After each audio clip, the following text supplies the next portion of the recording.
be strong.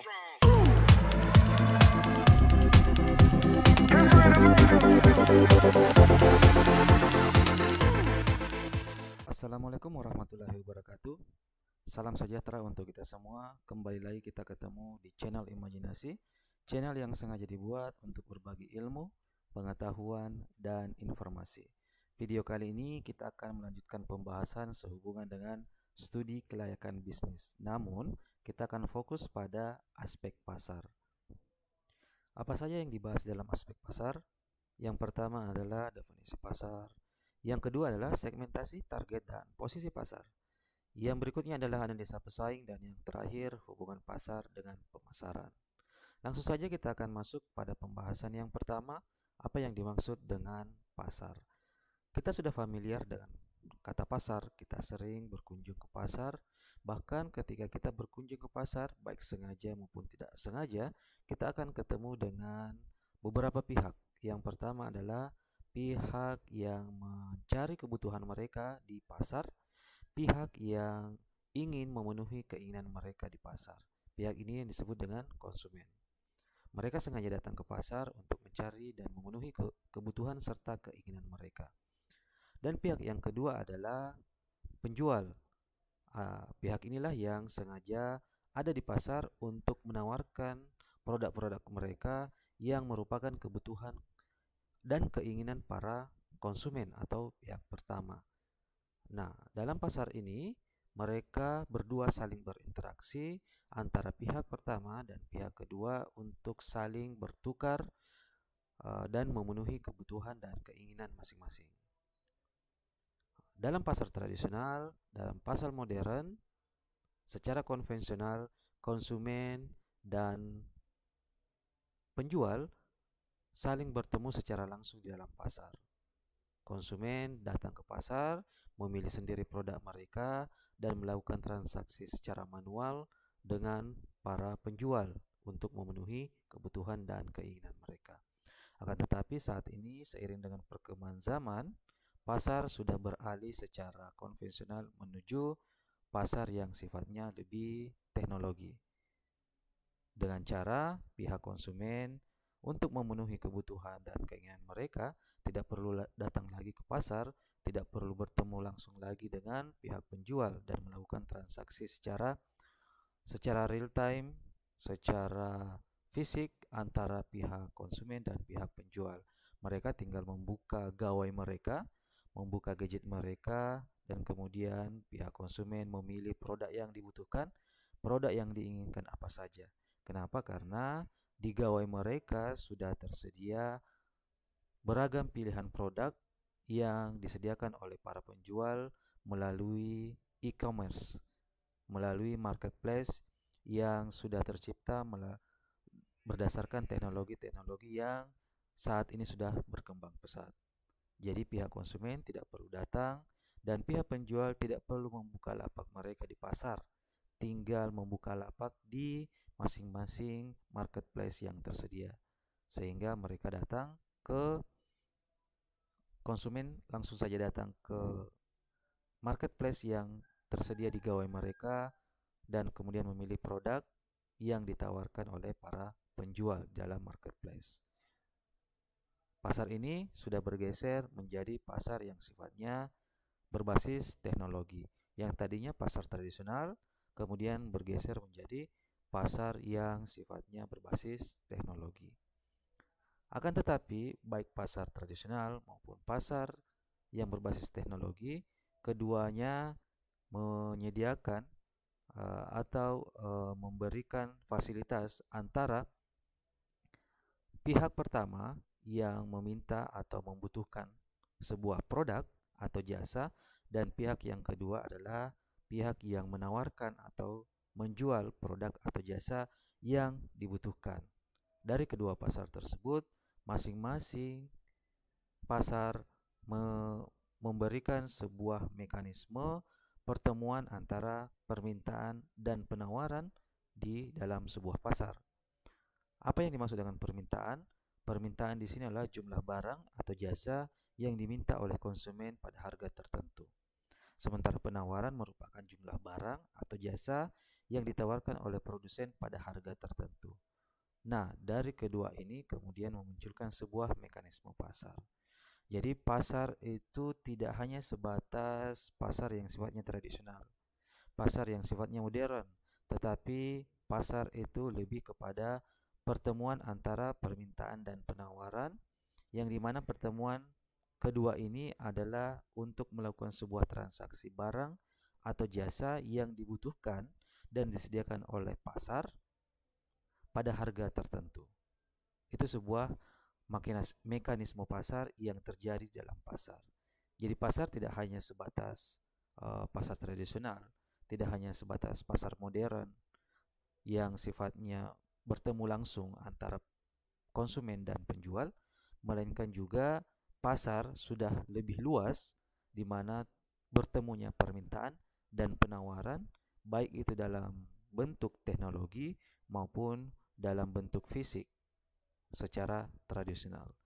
Yang pasti di dalamnya terjadi mekanisme transaksi antara kebutuhan yang diinginkan oleh konsumen dan produk yang ditawarkan untuk memenuhi kebutuhan oleh para penjual atau yang memberikan penawaran. Itu untuk pasar itu sendiri. Selanjutnya, pasar menurut Stanton menyebutkan bahwa pasar adalah orang-orang yang mempunyai keinginan untuk puas, uang untuk belanja, dan kemauan untuk membelanjakannya. Pasar sudah masuk dalam definisi yang lebih luas menurut Stanton. Stanton menjelaskan bahwa pasar itu harus terdiri dari yang pertama, orang yang butuh, ada orang yang butuh, ada orang yang ingin, dan berikutnya adalah mereka punya daya beli, dan selanjutnya mereka siap untuk membelanjakan daya beli tersebut. Jadi Stanton mendefinisikan pasar itu sendiri merupakan adanya 3 unsur yang menyusun. Yang pertama adalah ada orang yang membutuh, ada orang yang ingin, dan berikutnya orang tersebut memiliki daya beli dan siap untuk berbelanja. Itulah definisi pasar menurut William J. Stanton. Selanjutnya, struktur pasar. Pada dasarnya pasar juga punya struktur. Struktur yang pertama adalah pasar persaingan sempurna. Apa yang dimaksud dengan pasar persaingan sempurna? Pasar persaingan sempurna adalah suatu pasar di mana terdapat sejumlah besar penjual dan pembeli. Jadi dalam pasar persaingan sempurna ini banyak penjual dan juga banyak pembeli. Tindakan penjual secara individu tidak mempengaruhi harga barang di pasar. Jadi, para penjual ketika ingin menaikkan atau menurunkan harga itu tidak mempengaruhi harga yang ada dalam pasar persaingan sempurna. Kenapa? Karena harga akan terbentuk sendiri melalui mekanisme pasar yang ada di dalam pasar persaingan sempurna. Dalam pasar persaingan sempurna ini, promosi tidak begitu diperlukan. Kenapa? Karena banyak penjual yang memasarkan produk yang sama, sehingga para konsumen bebas untuk memilih yang mana saja kebutuhan atas produk yang diinginkan. Berikutnya adalah pasar persaingan monopolistik. Nah, pasar persaingan ini adalah pasar yang di dalamnya banyak penjual atau perusahaan dan memiliki ukuran-ukuran yang relatif sama besarnya. Produk yang dihasilkan berbeda corak. Perusahaan ini mempunyai sedikit kekuatan dalam menentukan dan mempengaruhi harga. Sehingga untuk memperoleh penjualan yang tinggi memerlukan promosi yang sangat-sangat besar. Berikutnya adalah pasar oligopoli. Pasar ini merupakan pasar dengan struktur yang di dalamnya hanya sedikit penjual. Barang yang dihasilkan di sini barangnya standar dan berbeda corak. Hambatan untuk memasuki industri ini sangat sulit. Hal ini disebabkan karena modal yang dibutuhkan itu sangat-sangat besar. Peran iklan sangat dominan untuk meningkatkan penjualan. Perusahaan dalam pasar ini jarang bersaing mengenai harga, tetapi bersaing dengan faktor-faktor yang lain seperti kualitas dan desain produk yang dipasarkan. Selanjutnya yang terakhir adalah pasar monopoli. Pasar ini merupakan pasar dengan struktur yang di dalamnya hanya terdapat satu penjual. Barang yang dihasilkan tidak memiliki barang pengganti yang mirip. Jadi, konsumen hanya menikmati satu barang saja, karena mereka dalam pasar ini, penjual atau pemasok, hanya satu-satunya di dalam pasar. Nah, kenapa? Karena di dalam pasar monopoli, para penjual atau para pemasok sangat sulit untuk memasuki industri ini.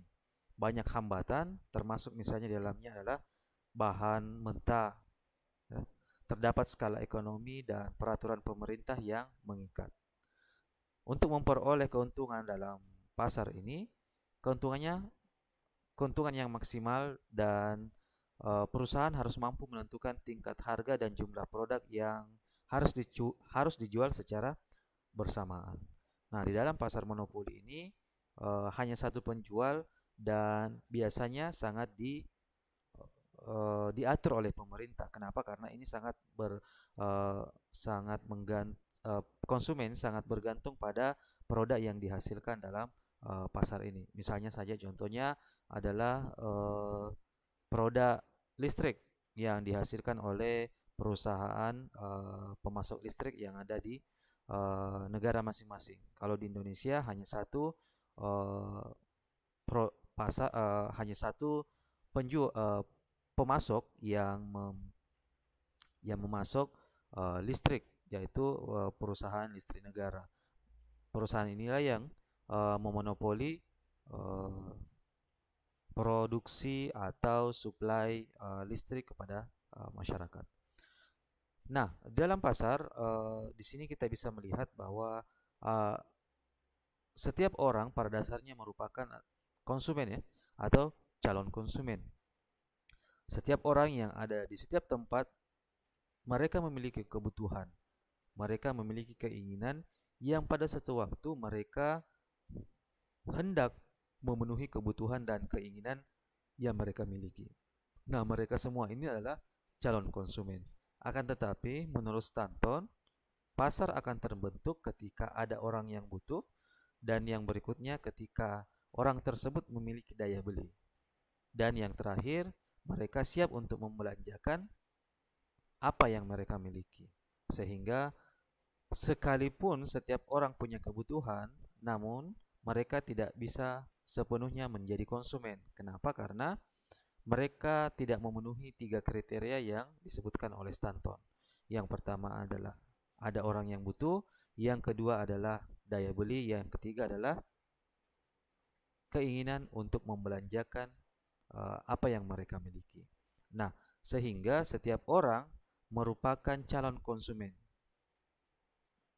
Nah, di dalam calon konsumen ini terdapat beberapa di antara mereka yang merupakan konsumen-konsumen yang sifatnya konsumen potensial. Nah, tidak semua masyarakat merupakan konsumen potensial. Kenapa? Karena mereka memiliki perbedaan daya beli dan mereka memiliki preferensi untuk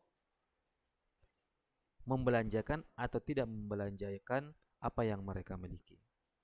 Nah, dari konsumen potensial ini kemudian perusahaan atau sebuah usaha itu melakukan bentuk segmentasi pasar.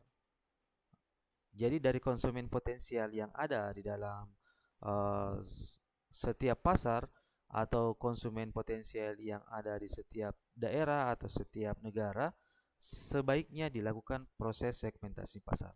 Apa yang dimaksud dengan segmentasi pasar? Segmentasi pasar yaitu membagi pasar menjadi beberapa konsumen dengan kebutuhan dan karakteristik yang sama untuk merespon produk atau jasa yang ditawarkan.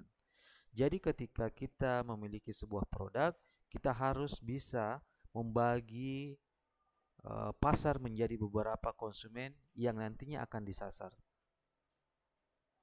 Manfaat daripada segmentasi pasar ini adalah kita akan mengetahui lebih jelas kelompok-kelompok tertentu yang bisa menjadi sasaran pasar yang akan kita masuki nantinya. Nah, dari segmentasi pasar ini kita akan melihat bahwa yang mana saja kelompok-kelompok tertentu yang bisa kita masuki dalam sebuah mekanisme pasar. Nah, dari segmentasi pasar ini kita bisa membagi pasar dalam beberapa bentuk atau beberapa kelompok kebutuhan dan karakteristik yang sama atau yang serupa. Segmentasi yang pertama berdasarkan geografis. Segmentasi ini lebih kepada pembagian-pembagian kelompok atau pembagian-pembagian konsumen dalam bentuk daerah, dalam bentuk negara, ataupun dalam bentuk provinsi. Selanjutnya ada yang disebut dengan segmentasi berdasarkan demografis. Pembagian kelompok ini didasarkan pada misalnya kelompok umur, atau misalnya kelompok ada yang kelompok milenial, ada generasi Y, generasi Z, ada juga generasi X, ada generasi alpha misalnya, ataupun pengelompokan berbasis jenis kelamin. Itu untuk segmentasi berdasarkan demografis. Selanjutnya ada yang disebut dengan segmentasi berdasarkan psikografis. Nah, segmentasi berdasarkan ini misalnya dalam bentuk gaya hidup para konsumen. Setiap orang atau setiap konsumen itu memiliki gaya hidup masing-masing.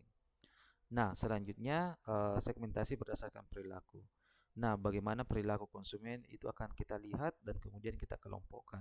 Ada yang memilih sebuah produk, memutuskan untuk memilih sebuah produk itu karena adanya pola, misalnya pola pengetahuan, atau misalnya ada pola yang latah yang sifatnya mengikut dari konsumen-konsumen yang lain. Itu segmentasi yang berdasarkan perilaku. Jadi ada 4 segmentasi utama yang dapat digunakan di dalam sebuah proses segmentasi pasar. Yang pertama itu adalah segmentasi berbasis geografis, segmentasi berbasis demografis, psikografis, dan yang terakhir adalah segmentasi berbasis perilaku konsumen. Nah, kita ilustrasikan misalnya uh, di dalam sebuah negara misalnya, atau misalnya dalam sebuah daerah terdapat berbagai macam bentuk uh, atau berbagai macam kelompok konsumen, yang mana dalam ilustrasi ini kita contohkan misalnya tingkat kebutuhan gadget. Jadi di setiap tempat atau di setiap daerah misalnya terdapat tingkat kebutuhan terhadap gadget, apalagi saat ini teknologi sangat tinggi sehingga gadget atau gawai sudah menjadi kebutuhan primer bagi masyarakat. Akan tetapi, tidak semua masyarakat memiliki tingkat kebutuhan terhadap gadget dengan tujuan tertentu. Kita ambil contoh misalnya dalam hal ini keinginan untuk selfie. Terdapat beberapa konsumen yang membeli sebuah gadget atau ingin dan butuh terhadap gadget atau gawai, pada dasarnya mereka menggunakannya untuk selfie misalnya. Nah, keinginan untuk selfie ini tidak kita kelompokkan konsumen tersebut. Tidak semua konsumen itu punya keinginan untuk selfie. Akan tetapi kita akan masuk pada produk atau gadget yang menawarkan keunggulan di dalam bentuk swafoto yang ada dalam produk yang kita tawarkan. Jadi, kita akan mengelompokkan, misalnya kita akan melakukan segmentasi pasar berbasis psikografis. Jadi, gaya hidup mereka kita kelompokkan, yang mana yang membutuhkan swafoto atau selfie, yang mana tidak. Nah, dalam hal ini misalnya kelompok yang biru ini adalah kelompok atau segmentasi pasar yang sifatnya sangat membutuhkan yang namanya gadget dengan swafoto yang memberikan kualitas foto yang maksimal. Ketika kita mengetahui dan telah melakukan pengelompokan di dalam pasar dan membentuk sebuah kelompok yang contohnya adalah keinginan untuk selfie, maka pada dasarnya di situ kita sudah menyasar pasar yang kita inginkan. Jadi pasar sasaran kita adalah mereka atau konsumen-konsumen yang pada dasarnya membutuhkan sebuah gadget atau gawai yang memberikan sebuah kualitas hasil swafoto yang cukup maksimal. Itulah pasar sasaran kita. Nah, apa yang dimaksud dengan pasar sasaran? Pasar sasaran adalah mengevaluasi keaktifan setiap segmen, kemudian memilih salah satu atau lebih dari segmen pasar untuk dilayani. Jadi dalam pasar, setelah kita melakukan segmentasi pasar, kemudian kita akan melakukan sebuah targeting pasar atau target market. Nah, setelah kita target market, kita akan melihat bahwa konsumen-konsumen inilah yang kemudian akan kita sasar untuk memenuhi kebutuhan dan keinginan mereka. Nah, dalam ilustrasi ini, kebutuhan dan keinginan yang kita sasar adalah kebutuhan dan keinginan untuk melakukan swafoto dengan hasil yang maksimal. Nah, tetap dalam ilustrasi yang ada, untuk produk gadget yang menghasilkan swafoto maksimal yang merupakan pasar sasaran kita. Setelah itu kita membentuk sebuah posisi pasar.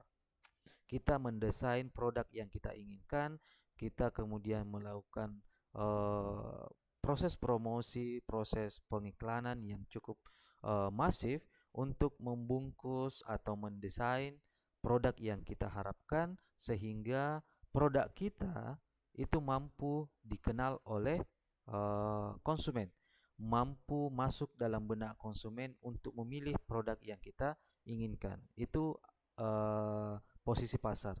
Nah, posisi pasar di sini adalah upaya mendesain sebuah produk atau merek agar dapat menempati sebuah posisi yang unik di benak konsumen.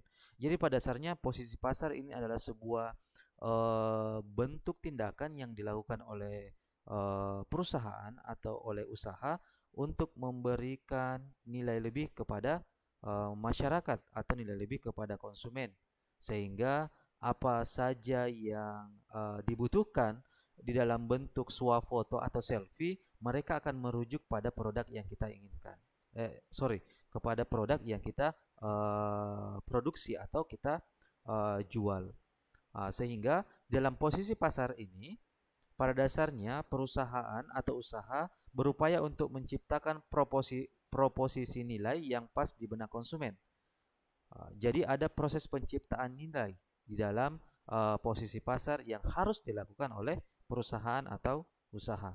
Selanjutnya adalah posisi pasar ini menjadi sebuah keharusan bagi para pengusaha atau para pebisnis agar konsumen ini mau membeli produk kita, ya, karena alasan yang tertentu. Jadi posisi pasar ini menjadi cukup penting di dalam sebuah mekanisme pasar untuk membentuk sebuah image di dalam benak konsumen terhadap produk yang kita tawarkan. Produk yang kita tawarkan itu memiliki proposisi nilai yang pas dan menjadi sebuah alasan untuk konsumen memilih dan membeli produk yang kita tawarkan. Itu posisi pasar di dalam sebuah mekanisme pasar. Yang pertama adalah segmentasi pasar, yang kedua adalah pasar sasaran, dan yang terakhir adalah posisi pasar. Selanjutnya dalam posisi pasar ini, tidak semua produk yang dibutuhkan oleh konsumen itu kita bisa produksi. Akan tetapi ada juga perusahaan-perusahaan lain yang bisa memproduksi produk yang serupa dengan apa yang telah kita produksi. Oleh karenanya kita sebagai perusahaan, di satu sisi apakah kita masuk dalam struktur pasar persaingan sempurna, atau struktur pasar monopolistik dan oligopoli. Di dalamnya terdapat pesaing yang juga menawarkan produk-produk serupa, produk-produk yang sama, ataupun produk-produk yang mirip dengan apa yang kita tawarkan kepada konsumen. Oleh karenanya, dari kedua hal ini menciptakan proposisi nilai dan menjadi satu alasan konsumen untuk membeli produk juga digunakan oleh para pesaing di luar pada perusahaan yang kita miliki. Oleh karenanya, pesaing di sini kita harus paham betul bagaimana pola pergerakan mereka supaya bisnis kita atau perusahaan kita bisa bertahan dan bisa berkembang di antara beberapa pesaing yang tersedia di hadapan para konsumen. Nah, apa yang dimaksud dengan pesaing? Pesaing di sini adalah perusahaan yang menjual produk atau jasa yang sama atau mirip dengan produk atau jasa yang kita tawarkan. Nah, dari definisi ini terdapat pesaing, ada yang disebut dengan pesaing kuat, pesaing yang betul-betul menjadi rival kita dalam sebuah produk yang ditawarkan, dan yang kedua adalah pesaing lemah, pesaing yang tetap menjadi pesaing akan tetapi masih bisa atau perusahaan kita masih unggul di hadapan konsumen ketimbang dari pesaing yang lemah ini. Akan tetapi pesaing yang lemah ini bisa saja menjadi sebuah potensi untuk menjadi pesaing yang kuat nantinya ketika mereka sudah mampu melakukan sebuah perbaikan-perbaikan yang dapat menarik minat konsumen untuk membeli produk mereka. Nah, dari kedua ini, baik itu pesaing kuat maupun pesaing lemah, keduanya harus dianalisa dengan baik. Untuk apa? Agar kita memahami secara jelas bagaimana pola pergerakan mereka, agar kita memahami secara jelas bagaimana posisi kita saat ini. Di dalam analisa pesaing, kita mesti melakukan identifikasi terhadap pesaing. Identifikasi yang dilakukan yang pertama adalah kita harus memahami dan mengetahui jenis produk jasa yang ditawarkan oleh pesaing. Selain daripada itu, kita harus melihat besarnya pasar yang dikuasai oleh mereka. Kemudian, kita harus bisa mengidentifikasi peluang dan ancaman yang dihasilkan oleh mereka. Dan yang terakhir adalah identifikasi keunggulan dan kelemahan. Apa sih keunggulan mereka dan apa kelemahan mereka? Di samping itu, kita harus juga mengetahui apa keunggulan yang kita miliki dan apa kelemahan yang kita miliki. Nah, selain itu, kita harus juga memahami bentuk-bentuk persaingan di dalam analisa pesaing. Yang pertama adalah ada persaingan merek, ada persaingan industri, ada juga persaingan bentuk, dan juga yang terakhir adalah persaingan generik. Selain bentuk-bentuk persaingan, kita harus juga mengetahui sehubungan dengan bagaimana kita melakukan analisa terhadap pesaing. Teknik apa yang kita gunakan? Secara umum, teknik dalam analisa pesaing yang pertama adalah lakukan dulu definisi pasar sasaran. Silahkan tentukan bagaimana Anda mendefinisikan pasar sasaran yang dimaksud. Yang kedua adalah identifikasi pesaing yang secara langsung berhubungan dengan produk yang kita tawarkan. Berikutnya adalah ketahui kondisi pesaing. Kita harus memahami dengan betul bagaimana kondisi mereka. Apakah kondisi mereka sudah sementara bertumbuh ataukah kondisi mereka sudah berada pada posisi yang maksimal. Bisa saja kondisi mereka adalah kondisi yang cukup masif yang melakukan proses promosi yang cukup besar kepada konsumen sehingga konsumen secara otomatis dapat beralih ke produk pesaing. Selanjutnya adalah penilaian keunggulan yang sifatnya kompetitif. Kita harus mampu melakukan penilaian terhadap keunggulan-keunggulan yang sifatnya kompetitif antara produk yang kita tawarkan dengan produk yang ditawarkan oleh pesaing-pesaing yang lain kepada konsumen. Karena pertarungan kita adalah pertarungan kualitas, pertarungan produk yang nantinya akan mempengaruhi keputusan-keputusan konsumen untuk memilih produk yang mana yang akan mereka beli, kemana mereka akan membeli, dan bagaimana cara mereka membeli. Itu untuk analisa pesaing. Selanjutnya, di dalam posisi pasar, yang keduanya menciptakan proposisi nilai, yang keduanya menjadi sebuah alasan ketika konsumen itu memilih produk yang kita tawarkan. Pada dasarnya kedua ini harus dilakukan promosi secara besar-besaran, promosi secara masif agar senantiasa konsumen mengenali dan memahami apa yang kita tawarkan. Melalui promosi yang kita lakukan, setidaknya konsumen dapat mengetahui, dapat memperoleh informasi, dan juga konsumen dapat terganggu secara pilihan. Mereka akan terganggu ketika kita menawarkan sebuah produk. Dua produk yang sama, ketika kita melakukan promosi yang masif, maka mereka atau konsumen akan terganggu terkait dengan apa yang mereka butuhkan. Dalam hal ini, promosi menjadi bagian penting untuk menentukan bagaimana posisi pasar yang telah kita tetapkan. Konsumen akan terpengaruh dari hasil dari proses promosi yang telah kita lakukan. Oleh karenanya, di dalam posisi pasar, dalam pembahasan pasar kita sangat erat kaitannya dengan pemasaran. Pasar dan pemasaran adalah dua hal yang saling berhubungan, karena kita dalam pasar kita akan menentukan segmentasi pasar kita, dan kita menentukan siapa target pasar kita, dan kemudian posisi pasar yang kita bentuk.